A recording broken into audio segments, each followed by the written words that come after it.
Ma belle-mère et ma belle-sœur me confient toujours la garde de leur petit enfant, sans tenir compte de nos plans. Et elles sortent juste. Je sentais la colère monter en moi, en restant seule à la maison. À quel point ces gens peuvent-ils être égoïstes? J'avais prévu de rencontrer une amie pour la première fois depuis un moment. C'est terrible qu'ils me méprisent, juste parce que je suis femme au foyer. Je dois m'assurer qu'ils ne profitent plus jamais de moi. Je m'appelle Maya. J'ai rencontré Anne grâce à ma meilleure amie, Laura, et nous nous sommes mariés il y a 2 ans. J'ai quitté mon travail et je suis maintenant femme au foyer à temps plein, mais nous n'avons pas encore d'enfants. Nous venons d'emménager dans une nouvelle maison il y a quelques mois, et nous vivons en paix. J'adore cuisiner et je prépare des plats élaborés presque tous les jours depuis notre emménagement. Rencontrer Laura et son mari pour un délicieux repas et de bons cocktails est notre plaisir du week-end. Mais à ce moment-là, je ne réalisais pas que la main du mal qui menacerait notre vie paisible approchait. Un jour, Hank m'a dit avec un air abattu. J'avais entendu dire qu'il n'était pas en bon terme, mais je ne m'attendais pas à ce qui divorce. Ma belle-mère est femme au foyer, mais elle ne fait presque pas de tâches ménagères et commande principalement des plats à emporter ou achète de la nourriture toute prête. Et elle mène une vie égoïste en achetant tout ce qu'elle veut sans retenue. Même après la retraite de mon beau-père, les habitudes de dépenses de ma belle-mère n'ont pas changé en un an. Et malgré les avertissements de mon beau-père de contrôler ses dépenses pour l'avenir, elle n'a jamais écouté. Finalement, mon beau-père en a eu assez et a demandé le divorce. La maison familiale a été mise en vente et mon beau-père a déménagé loin. Mais il semble que ma belle-mère ne voulait pas quitter son environnement familier et a loué un appartement près de sa maison familiale.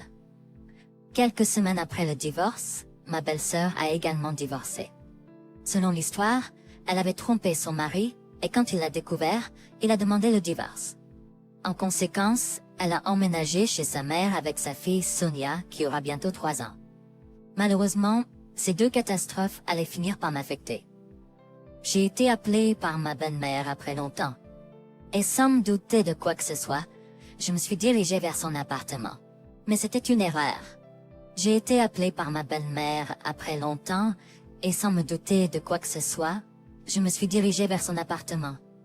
Mais alors que j'étais surprise par la demande soudaine de ma belle-mère, ma belle-sœur Dixie, qui vit avec elle, a dit ceci.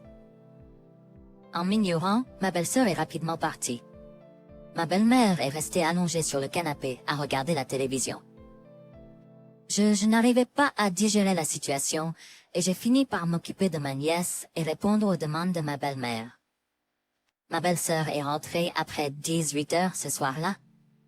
J'étais complètement épuisée par le rôle qui m'avait été assigné soudainement ce jour-là.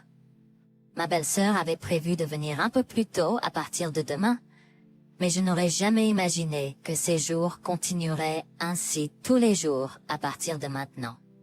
Un grand soupir m'a échappé à cause de ma dépression. Hank, mon mari qui est rentré du travail, a regardé mon visage et m'a demandé avec inquiétude. Quand je lui ai parlé des événements d'aujourd'hui, il semblait surpris et s'est excusé envers moi. J'ai ressenti un soulagement quand Hank a dit ça. Je pensais pouvoir reprendre ma vie habituelle à partir de demain. Et ma dépression s'est rapidement dissipée. Cependant, quand je suis sortie du bain, le visage de Hank avait l'air sombre. Il m'a remarqué et a baissé la tête en s'excusant. Je pouvais deviner où cela allait mener. J'ai hâte. Hank a continué, je pouvais voir la fatigue sur le visage de Hank. En le voyant ainsi, j'ai eu l'impression de n'avoir d'autre choix que de l'aider. J'ai décidé d'accepter l'offre. Pendant les prochains mois, j'ai continué à aller chez ma belle-mère. Ma belle-sœur déposait Sonia, sans se soucier de rien, et ma belle-mère semblait en pleine forme, me faisant douter si son dos lui faisait vraiment mal en premier lieu. Ce que je détestais le plus, c'était qu'il me regardait de haut en tant qu'épouse au foyer. La seule consolation que j'avais était que Sonia s'était attachée à moi. Un jour, Hank a été invité par le président de l'entreprise à jouer au golf, et nous avions prévu de dîner avec Lola et son mari. J'étais excitée d'acheter des ingrédients et de cuisiner un beau repas pour le week-end avec de bons amis. Quand je suis rentrée à la maison, À ma grande surprise, ma belle-mère, ma belle-sœur et Sonia m'attendaient à l'entrée. Ma belle-sœur m'a crié dessus dès qu'elle m'a vue. J'ai été surprise par leur visite soudaine, surtout que c'était un jour férié et que mon mari était absent. On aurait dit qu'ils étaient venus chez nous quand ils n'étaient pas là.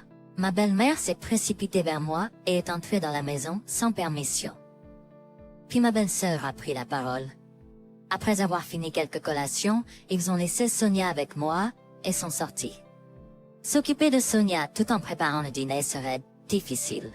J'ai dû annuler à contre-cœur mon plan avec Lola et j'ai ressenti de la tristesse et de la colère en nettoyant les ingrédients que j'avais achetés.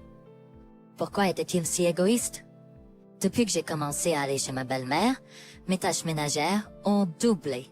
S'occuper de l'enfant a également doublé ma force physique. Les week-ends, j'étais souvent trop fatiguée pour tenir ma promesse avec Lola. Malgré tout cela, j'avais enfin réussi à organiser une rencontre avec Lola après plusieurs mois. Mais maintenant, cela était arrivé. Je n'arrivais pas à calmer mon irritation, mais j'ai réussi à m'occuper de Sonia tant bien que mal. Quand Hank est rentré le soir, il a été surpris de voir Sonia. J'ai exprimé ma colère envers lui, et Hank est également exposé de colère. Finalement, ma belle-mère et ma belle-sœur sont rentrées après 19 heures. Sonia ne pouvait s'empêcher de s'endormir sur le canapé. Hank, habituellement si gentil, était en colère, donc ils étaient clairement intimidés. J'ai crié sans hésitation, et Hank a continué. Les documents que Hank a sortis étaient pour les procédures d'admission à la crèche. Il semblait que ma belle-sœur avait enfin réalisé que tout était exposé dans son regard en colère. Elle a explosé et a commencé à se mettre en colère, son visage devenant rouge vif. Ah donc c'est sa vraie nature, je me suis dit. Ma belle-sœur tremblait, soit parce qu'elle était gênée qu'une faute soit exposée, soit parce qu'elle était trop jalouse de moi. Hank était sur le point de se mettre en colère à nouveau avec sa réponse. Si tu allais être aussi irresponsable, alors je couperai les ponts avec toi. À ma grande surprise, c'est ma belle-mère qui est intervenue pour jouer les médiateurs. Hank a répondu impitoyablement d'une voix forte à sa mère. Ma belle-mère a grondé, haussé les épaules et à côté d'elle, ma belle-sœur, qui avait abandonné, a commencé à écrire les documents que Hank lui avait donnés. Elle s'est assise en claquant les documents finaux sur le bureau, et ils sont tous partis. Peu après, il a été décidé que ma nièce commencerait à fréquenter la crèche le mois suivant. Grâce à cela, j'ai pu reprendre ma vie quotidienne normale et dîner avec Laura et son mari. C'est à ce moment-là que c'était monsieur venu soudainement. 3 mois plus tard, j'ai reçu un appel téléphonique tard dans la nuit, et c'était ma belle-sœur en appel vidéo. J'étais confuse en voyant les plans sur l'écran, toujours pensé ce qui se passait. Et elle a levé le vase cassé pour le montrer à l'écran. Je n'arrivais pas à croire qu'ils avaient fait autant d'efforts. Je me suis blâmée de ne pas avoir réalisé que mes clés avaient été volées. Alors qu'elle s'excusait, il était évident qu'elle ne ressentait aucun remords. J'ai poussé un cri de surprise aux paroles de ma belle-sœur. À ce moment-là, Sonia est apparue sur l'écran. J'ai pu voir ma belle-mère, qui se tenait à côté d'elle, lui murmurer « Dis-le comme on a répété d'une voix basse ». Sonia m'a regardé avec des larmes aux yeux, et elle a murmuré d'une voix à peine audible. En la voyant ainsi, mes poings tremblaient de colère. Comment pouvait-il demander de l'argent à un petit enfant comme ça? Ma belle-sœur m'a provoqué en m'appelant à nouveau. Ma belle-mère et ma belle-sœur ont éclaté de rire à mes paroles. Alors qu'elle disait cela, ma belle-sœur m'a montré le placard. J'ai immédiatement crié « Non, ne les touche, surtout pas, ce sont pas les miens !» Cependant, mes conseils sont tombés dans l'oreille d'un sourd alors qu'il continuait à chercher des articles de marque les uns après les autres. Debout là-bas se trouvait Lola. La vérité est que mon mari et moi avions déménagé à Seattle, comme prévu, en raison de son transfert. Nous l'avons gardé secret à mes beaux-parents pour éviter toute complication. Pendant notre déménagement, la famille de Lola a accepté de vivre dans cette maison. Mais l'échange de clés n'a pas eu lieu en raison du déménagement soudain. J'ai demandé à Hank de contacter Lola et je lui ai dit d'appeler la police tout de suite. Après avoir parlé à mon mari, Lola a dit à ma belle-mère et à ma belle-sœur ce qui suit. Leurs visages sont devenus pâles instantanément. Ma belle-mère a ouvert grand les yeux et a commencé à blâmer ma belle-sœur. Alors qu'une dispute laide a commencé, Hank a pris mon téléphone. Alors que ma belle-mère suppliait pour obtenir de la clémence, il l'a ignoré et m'a tendu le téléphone. Puis Sonia tremblante. Sa confession pleine de larmes m'a laissé le cœur lourd.